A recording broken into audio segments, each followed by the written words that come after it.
a command that tests his allegiance. No, kung i-explain mo na, daw kwan siya ba? Daw mahiwagang, matalinghagang pananalita. Figurative, no? Figurative. On the heels of the mandate for mankind. Meaning may mandate. Ang boss hanggang sa mandate, kumbaga daw demand, may kaakibat nga kasuguan ng Ginoo, may kaakibat nga request para daw mild. Mas nami magid ng request kaysa demand. Muna nga, kung i-request ka, daw na namian, ikaw magpati. Pero kung command gani, daw mingaw hindi siya polite. So, sa mga heels daw, meaning ara dira importante amo tong purpose ng heels. Amo na sining naton kasimple lang ng lesson ng fall of man. Pero madamo kita sang matun-an. Nga man, meaning ara dira ang function sang heel? Ara dira, meaning may ang sang mandate nga na sang Diyos sa tao nga himuon nila sa Garden of Eden. Ano tang himuon gani nila dapat? To dress the garden and to keep it. Meaning to say, to maintain the beauty of the Garden of Eden. Pero sa to nga mandate gali, nag-abot ang pagsulay, ang test, ang pagsulay sang ila. Anong ba tayo sa allegiance? May kanta gani ng, I pledge allegiance to my alma mater. Nag-pledge ka sang allegiance. Anong ba tayo sa allegiance? Ha? Ano, Soy? Ano ang allegiance? Loyalty. May lang bright. Okay, mga bright ng mga nagatrapad raw, mga gwapa pagid. Sige. On the heels of the mandate for mankind to keep the garden, came a command to test his allegiance. So, gintest ang Ginoo ang loyalty ni Adan. Okay. And are next. The prohibition that God placed upon mankind. May prohibition, may ginbawal. Prohibit gani, ginbawal. May ginbawal ang Ginoo sa tao. Pero hindi daw to siya unreasonable. Tandaan gid nato na hindi kita pwede mag-question kay nga abigin sulay-sulay pag ginasang Ginoo ang tawo nga di napuka na lang inuon. No nga pagid, gid? Hindi mo na lang na pag-question, it's beyond our prerogative. Yan na nasang Ginoo. Plano na nasang Ginoo. Naka-order na, naka-design na siya. Okay? Nga man, it was not unreasonable. Kay nga man, hindi ka masilinga, wala to pulos. Hindi ito siya.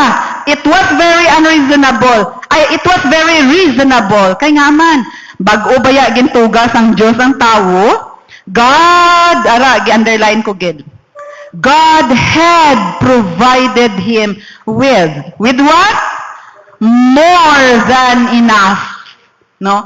More than enough. Sobra kayo, sobra. Hindi lang enough, more than pa. Ano nga klase, ano ang mga more than enough na provide niya? Beauty. So meaning to say, makakonclude kita nga, very beautiful. Diba? Kung masiling ka, beautiful. Ano ang sunod niya? Ha? Alang-alang masiling ka nga beautifuler. Ano ang sunod sa beautiful? Sister Pitse. Okay, may lang tama. More beautiful. Amo na, magpreparar na kamo kay mamatigig kamo sa akong kay matuksuan tagid kamo. That's what teachers do. Lalo na ako nga kuan, na mga wala ga pamati, tungula inon na pamati, mo tong tuksoon. Kung gusto niyo tuksoon ka mo, sige, hindi ka mo pamati. Okay, joke. So, more than enough what? Beauty. Meaning very, very beautiful ang Garden of Eden. Though hindi natin ma-imagine how beautiful. Nakakita ka mo sa garden ni Kibuloy? Naka-appreciate ka mo? Ako naka-appreciate gid ko daw sige ko gid naka-tune in ng TV dira kay ang garden niya ang tanawon ko. Gwapo kayo, wala kang may makita nga mga igo-igo. Base ang gwapo lang. Siyempre, pag kuha nila sa to, hindi po na nila palabas dira nga mga igo, no? Wala, ged. O, sige. Kasi well-maintained, no? So, very beautiful. So, siguro ang Garden of Eden, for sure. For sure. Kaya wala man may katupong sa Garden of Eden. For sure, ang Garden of Eden is the most beautiful garden ever. Because God is what? The designer. Siya ang designer. Okay? So, more than, maka-appreciate kita daw, more, nag-provide ang Ginoo, more than enough na beauty, goodness, sobra-sobra ang kayo gid man sang Dios. So wala lagi kita dapat ma-complain, no? Sobra-sobra ang pagkaon. Kag companionship. Kaupod nila pirmi ang Ginoo mo. Imagine kaupod mo ang imo creator. Okay? So more than enough ang goodness, ang pagkaon, damo pagkaon dito, damo mga kahoy. Damo kayo mga bungang kahoy, may mga fruits. Damo ka makaon dito, kompleto, no? More than enough. Wala ka sang pangitaon pa. Okay. Next. Pero, makasusubo lang daw. Makasusubo lang. However, ang tao, nga ginbutang niya sa Garden of Eden, purposely to dress the garden and to keep it clean, to keep it beautiful, was about to experience the subtlety of Lucifer, which would lead him to fail the test that God has placed before him. So, preparar gid, design gid, nakahilera na ang pag-test sang Ginoo sa tawo nga iyang ginbutang sa Garden of Eden. Appeal na sa iya plan, no? The subtlety of Lucifer. Karon ihatag ko sa inyo kung ano ang meaning sang subtle, no? Makasusubo lang, ara tanan. Gin-provide gid sang Ginoo, sobra-sobra. Pero kay ang tao gali was about to experience the subtlety of Lucifer nga wala na preparahan sang tao. Amo na gay na sa learning objectives ko, duha ka objectives ang gibutang ko, di ba? Ano ganitong una? I-flash god palihog tong number 3 siguro nga slide o number 2. Next number 2. Ibalik ko lang ha, kay para ma-connect naton. To take heed of God's instructions by applying them in our daily living. Amo nang aton learning objective, kay nga aman, may instructions ang Ginoo, dapat mamatikid kita sina. Kag number 2, make it a habit to pray for God's intervention in all our undertakings. Magiging preparado kita sa tanan nga mga litag, mga ano ganyan, siod sang Satanas. Kay dira ang makita nimo ang subtlety sa siod nga ginset. Kung nagset ang Ginoo sang kaayuhan sa tao, ang Satanas yan nagset pod sa kalaglagan sang tao. Okay, balik ta soy, please. Sa test. Na-fail ang tao sa test. Okay. Dili na kita. Kung ano gid ka subtle ang Satanas. Sige lang ko hambal-hambal nga subtle, wala ko anay gina-define, wala ko anay ginahatag ang meaning kay ara-dra karon. Sige. Second subtlety. Letter A, the appeal of the serpent. Paano kaya gin-appeal? Nga na-win niya, nadaog niya si si Eva, nadanin niya si Eva. Ano gid ang technique ni Satanas, ni Lucifer? Nga nadaog niya gid si Eva. The appeal of the serpent. And then letter B, the mispresentation of God's word. Muna lisod. Misrepresentation. Kung baga daw sa message relay gani nga hampang, ang message ginhatag na relay da pag-abot ito sa punta mali na, may error. Okay? Next soy. Okay, ara na. Mm. The word subtle means clever. So, negative ang meaning ng clever, no? Clever. Crafty. Pag isiling mo crafty, pag ang isa ka craft, halimbawa, amo ni, mga craft na siya, no? Ari, example. Crafted well, meaning nami kayong pagkahimo, well crafted. So, ang serpente gali, isa sa kaka-clever. Ano ang busing ganun sa clever kung sa aton nga language? Maro. Maro. No? Matalino. Ang maro ra ba sobra pa na sa matalino. Kay may halo na iya pang loko, no? Pag siling malo, maro, pangit, no? Maro gid ka ba? Maro ka gid. Meaning marunong. Gin pangit ang meaning. Hindi ba positive unta ang marunong? Pag sabi ko, uy, marunong ang batang yan. Sa klase siya ang top 1. Oh, ang ganda ng meaning. Pero pag isipin na, maro na siya. Di ba iisipon dayon naton ang mali? No, negatibo. So, clever. Ano pa gid? Crafty. Meaning, maayo gid siya. May art gid siya mang convince ang tao. Maayo siya pamaba. Maayo siya panghambal. Maka-fascinate. Makakuha gid siya sang atensyon. Makakumbinsi gid. Amo na ang Satanas. Si Lucifer. No? Crafty. Discerning. Kuha-kuha niya gid kung ano ara sa una-una ni. Eba. Kuha-kuha niya gid. Nabasa niya. No? Basa niya kayo.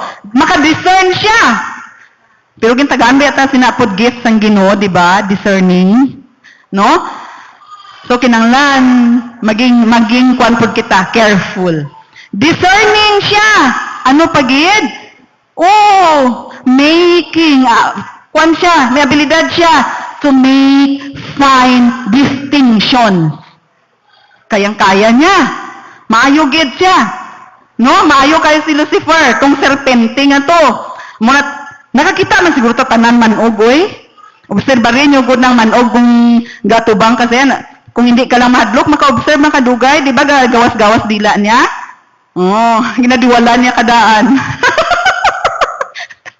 Imagine ako, ginadiwala niya kadaan. Siguro kasi siya tabi mo. Kayang-kaya sa kalukuhon, no? Okay. So, may fine distinction siya. Ang adjektibo gigamit, ano klase nga distinction ang kaya niya? Fine. Pino. Almost perfect. No? Fine distinction. Hindi mo mahalata.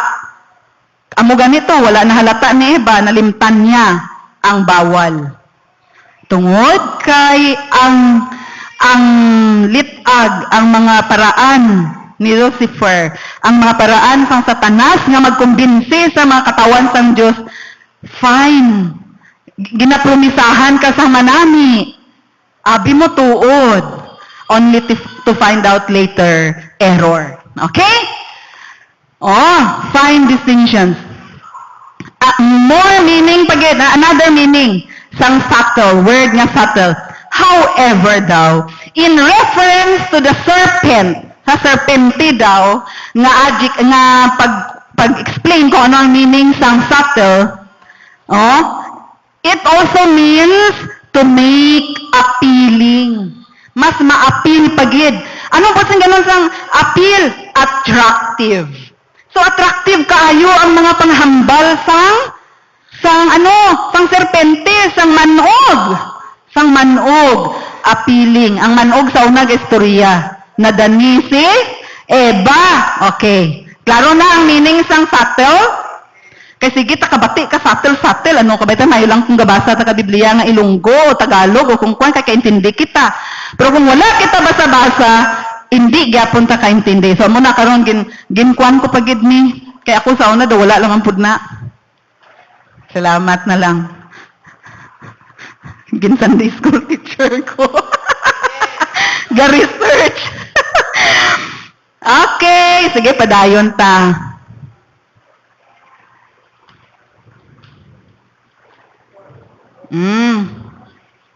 appealing, no? Kung maghambal, magdani ang serpente. Okay, ari o. For our own good and to please God. Para kay sino daw kaayuhan? Aton, no? For our own good and to please God. Are, very important. We should, no? We should interpret the scripture accurately. Amo na dapat sa pag-relay sa message accurate. Hindi nga pag-abot sa kung saan-o na nga generation naglain na. Kung ano tong message nga nabatian originally in first hand.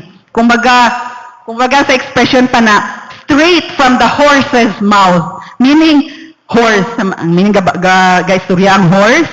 Hindi. Ang boting ganun ang straight from the horse's mouth. Reliable person. Meaning first hand information. No? For our own good and to please God. Amo na ang purpose. No? The purposes. For our own good, kag para mahimaya ang Ginoo, we should interpret Scripture accurately. Tama. Wala kulang, wala sobra. Accurately. And obey it. Sundon tagid. Precisely with the correct intentions and motives. Tama ang pag-interpret, tama ang motibo. No? Nakuha? Intention kag motibo similar. Next. God had given both the instructions and the consequences to Adam. Okay. Gi-outline ko man lang na siya, explain naton. Ang Ginoo, first gid siya, naghatag siya ng instruction. So ang iya ginhatag nga instruction kay Adan, ano? Accurate, perfect. Naghatag siya ng instructions kay Adan. Ano ganito ang instructions niya? Tanan daw nga mga makaon dito, tanan nga mga bunga sang kahoy pwede mo kaunon, no? The tree of life. May tree of life dito. Ang ginkaon ni Adan ni Eva, hindi ba ito tree of life? Dapat aton ginatandaan. Sa una, wala kong bypassing na. Abi ko, mo lang yapon to. Hindi. May ara gid gali distinction. May tree of life, may tree of what? The tree of the knowledge of good and evil. Hindi to tree of life ang gikaon ni Eva. Kundi the tree of the knowledge of good and evil. Karon, amo tong instruction ha, sang Ginoo. Ari tanan Adan, pwede ninyo ni magamit. Inyo ini, libre ka mo, more than enough. Pero isa lang ang akon ginabawal sa inyo, ang pagkaon sang bunga, sang kahoy nga the tree of the knowledge of good and evil. Ingleson ta lang kayo daw dali. So God had given both the instructions kag ano, consequences. So amo bitaw na kita di ba maghatag ta instruction sa aton mga kabataan, no? Nga may instruction kita kag ang kaakibat nga consequences. Pag himuon mo na, amo ni ang matabo sa imo. So anak, hindi gini paghimua. Pero kisa man good, the more kita mag-instruct sa aton amo bitaw to si Jose Rizal, di ba? Na-confuse siya sa mood. Atong kuan napaso, no? Kay kuan. Ang curiosity, the more manggod nga ay kiss not in all cases, no? Nga pag curious ikaw, the more nga magdako ang question mark sa inyo. May lang kung mature ka, no? Nga kay balo ka pud mag-judge. Nga mo to sing ko gay na pangayoon mo magpray ka sang intervention sang Ginoo sa imo kay may ara ka pagduha-duha. May problema ikaw, may pagduha-duha ka. So, magpray ka sang intervention sang Ginoo. Karon ko the more ka nga curious, nagataas ang level sang curiosity sa imo, prone ka, no? May danger nga himuon mo na siya. May danger nga discoverihon gid nimo nga bawal na nga bawal. So, pero ang Ginoo wala nagkulang sa iya instructions nga nag-include sang resulta, sang effect, sang consequences kung magkaon sila sa tong bunga sang tree of the knowledge of good and evil. Halimbawa, ari na karon. Evidently, Adam also told those instructions, yang ang them dira nag-refer sa instructions and consequences. Evidently, may ebidensya, no? Naka-outline lang kasi. No, Adam also told those instructions to Eve. Di ba mag-asawa gud sila? Pag naga-istorya man gid ang asawa kag ang bana, di ba? So kung ano tong experiences ng bana ginaistorya sa asawa, ang asawa istorya pod sa bana. Muna nga abin na sila duwa. No, abin na pirmi ang bana kag ang asawa. Except kung may ano na kung may something, no? Something negative, no? Okay. May lamat ang relasyon. Pero sa case ni Adan kag ni Eva, klaro sa Biblia nga gin-share niya to kay Eva. Ano ang proof? Hindi ba gin-quote pagid ni Eva sa serpente? Nag-istoryanay pa sila sang serpente. Gin-quote niya nga kay kung magkaon daw kuno sila siya sitong bunga sa tong tree of the knowledge of good and evil, mano daw siya? Ha? Mabalaan niya na ang malain kag maayo. Meaning na-share ni Adan sa iya. No, na-share din ni Adan sa iya ang instructions ang Ginoo. So, God instructed Adam, ginhambal niya kay Eva, karon gin-quote ni Eva sa serpent. Meaning to say, aware si Eva sa instruction. Okay. So, next. So, hindi unreasonable ang test. Hindi unreasonable ang paghimo sang Ginoo sa tao. Okay? It is vital. When we say vital, importante. Vital organs. Heart. Ano pa?